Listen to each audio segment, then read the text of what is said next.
कहा था ना पहले भी, सुहा यहीं पे रहेगी। अच्छा फैसला किया। इसकी वजह से जो मसाइल हो रहे हैं शायद वो तुम्हें नजर नहीं आ रहे। कभी इसकी कजन आ जाती है तो कभी इसका बाप। झगड़े खत्म ही नहीं हो रहे।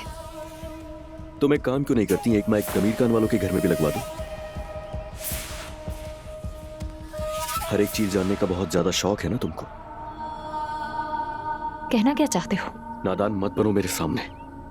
तुम्हें अच्छी तरह पता है मैं क्या बात कर रहा हूं। तुमने सुहा के कमरे में माइक और कैमरा लगाया हुआ था, मैं अंधा नहीं हूं।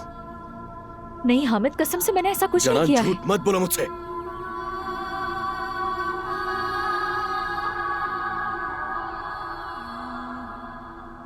ये हरकत इसी की होगी, तुम्हारी तवज्जो हासिल करने के लिए।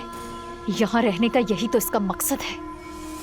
जुबान संभाल कर बात करो। झूठ है क्या ये? यहाँ से इसलिए नहीं जा रही हो ताकि मेरे शौहर के करीब रह सको। तुम्हारा ये मासूम चेहरा तुम्हारी नियत को छुपा नहीं सकता। मक्कार औरत हो तुम, मक्कार। बहुत हो गया। सर पर मार देती ना मेरे। बहुत हो गया तुम्हारा तमाशा। हामिद, तो मुझे कुछ कहने के बजाय इसे कुछ क्यों नहीं कहते? बहुत हो गया। फौरन सामान बांधो, अपना जा रही हो तुम।